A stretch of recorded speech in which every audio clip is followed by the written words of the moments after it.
Thinking clearly under pressure. A slightly different one this week. We're looking at internal communication rather than communication with the client. It's more specifically when those naughty salespeople, the sales lead on an opportunity, deliver late. So I think that's the challenge. That what do we do when you don't get the right input at the right time from your salespeople, the people who know the customer better than anybody else. So it's critical stuff we need from them, but they don't deliver. And actually, when I was thinking about this one, I think there are probably two scenarios that we can think about here. One of them is you're just getting the information a bit too late. What do you do about that? The other thing is, what if they just don't have the information in the first place? How can you deal with that situation? So why don't I take the first one?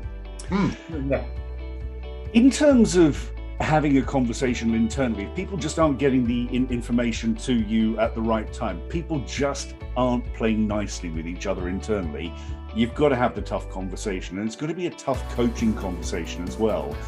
And there's a great acronym which is called FIFO, and FIFO stands for facts, implication, feeling, and then the opener. And that means that when you're talking to somebody who isn't getting the information to you, tell them the facts. And the facts are, listen, we just aren't getting the customer information in time at the moment. That's unarguable. It is a fact. Then what is the implication of that? What this is going to mean is that, you know, the document's going to go in late. We're going to be pushed up at the end. We're not going to have enough rehearsal time.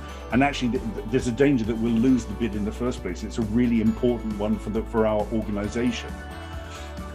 The second F is the feeling, and the feeling is about how we could be doing things differently. I really believe that if we actually got things sorted out between each other, we could make a huge success of this bid. And then you go into the opener, which starts with either a how or a what question. How do you think that you could actually get this information to me quicker, or what do you need to do, or what do you need from me in order to get that information quicker?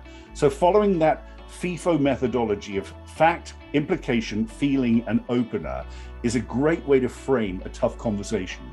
So I guess then, say you have that conversation with the salesperson, and actually they don't have the inputs.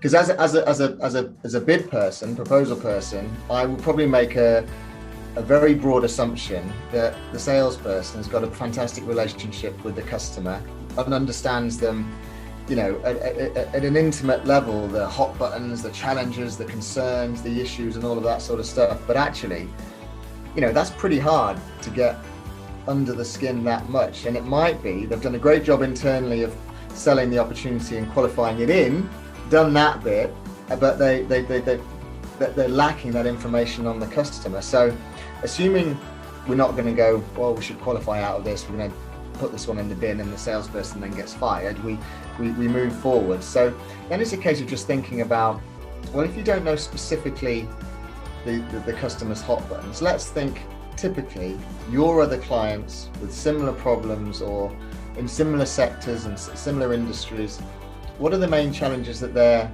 seeing? So in the bid, we won't be writing, we understand that your challenges are 1, 2, 3. We go, typically clients like you, our clients like you have these problems, and here's what we're doing to help you overcome those problems. So we try and just use examples and stories of other clients to fill that gap. It's not your perfect approach, but it gives you something to hang your hats on, rather than nothing. And nothing it becomes a generic response and a generic pitch, right? Because you don't have that detail.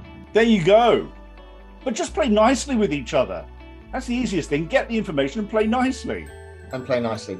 Exactly. Fill the gaps and play nicely. There you go. That's the teacup. You heard it here first.